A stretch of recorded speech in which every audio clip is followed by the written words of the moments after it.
What's up, guys? We're going to be beginning chapter 7 here, where we're going to be working with exponents and different exponent laws a lot. Here's our first few vocab words. We need to pause and copy this down.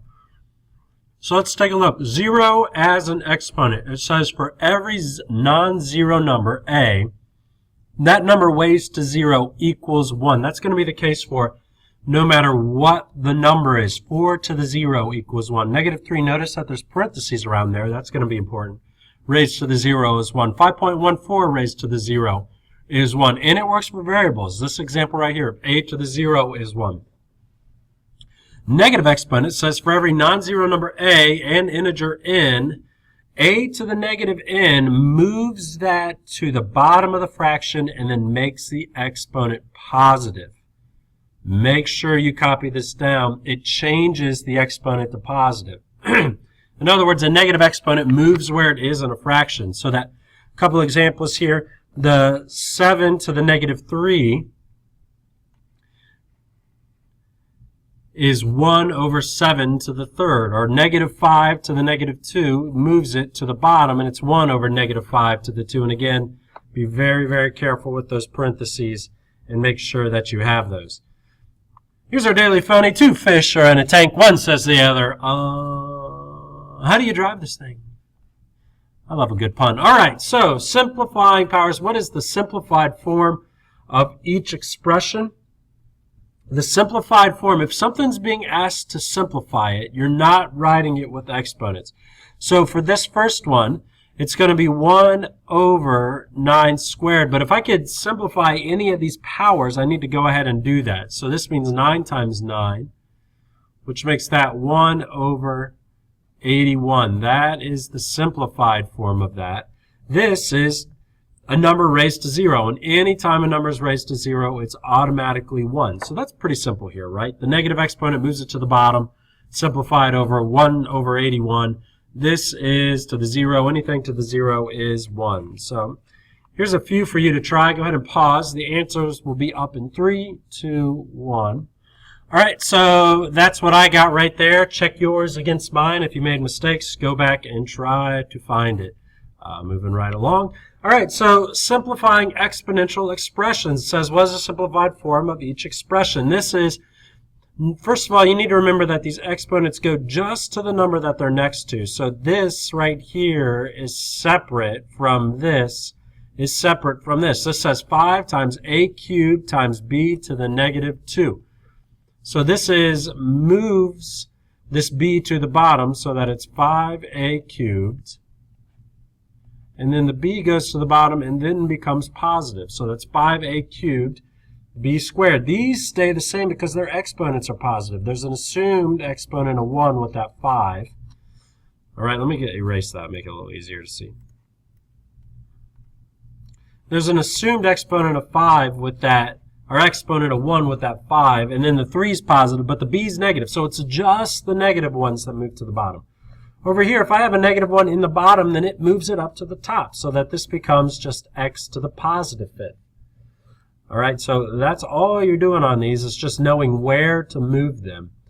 Here's a few for you to try. Go ahead and pause. The answer will be up in 3, 2, 1. All right, so here's what I got. It just moves these different things in the fraction. If it's a variable, all you're doing is moving it from the top to the bottom or the bottom to the top, depending on where it is. And if it's a negative exponent, really, really simple. Very little calculations on this. All right, so let's keep going. It says evaluating an exponential expression. It says what is the value of 3 to the s to the 3, t to the -2 for s equals 2 and t equals -3. The first thing that I like to do on these is go ahead and write this with no negative exponents. So this t to the -2, I'm going to move and make that t squared. So I have 3s cubed over t squared. And then I'm going to substitute these values in. So I have 3, and then instead of s, I'm going to write 2, and I'm going to put that in parentheses, over t squared, but instead of t, I'm going to write -3, and that's being squared. And then I go through my order of operations. So here I have 3 times 2 cubed is 8. over negative 3 squared is positive 9. Now, I'm going to do something that you should be aware of. I could simplify before multiplying, so I'm going to cross that out. That's a 1. Cross this out and make that a 3. And what I'm left with is 1 times 8 is 8 over 3. So we could leave it as 8/3. If you want to convert it, you could go ahead and change it to 2 2/3. But my preference is for you to leave it as an improper fraction. So I'm going to leave that as 8/3. Here's a couple for you to try. Go ahead and pause. The answer will be up in 3, 2, 1. All right, so here's what I got, 1 over 16. And for this other one, I got negative 1 over 50, or just as long as there's one negative in there, it's fine. That's it for those. Let's take a look here. It says using an exponential expression. Don't let all these words freak you out. These are actually pretty easy because it gives you the formula. It says a population of marine bacteria doubles every hour under controlled laboratory conditions. The number of bacteria is modeled by the expression 1,000 times 2 to the h, where h is the number of hours after a scientist measures the population size. Evaluate the expression for h equals 0, h is negative 3. What does each value of the expression represent in the situation?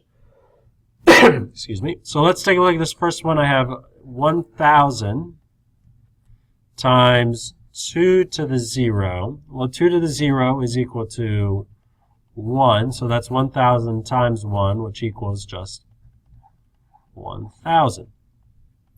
The other situation is 1,000 times 2 to the negative 3, which is going to equal 1,000 over 2 cubed, which equals 1,000 over 8. And 1,000 divided by 8 is equal to 125.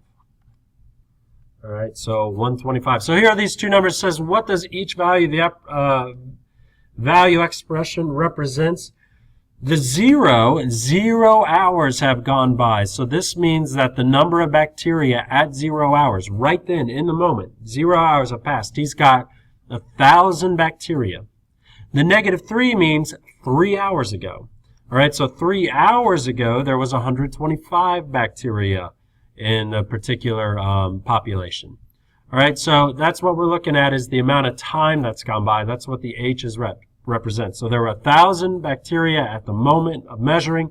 There were 125 3 hours ago, according to this particular model.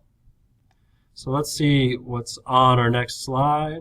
Oh, never mind. You don't have to do that. I meant the erasers. We'll work on these kind of things in class.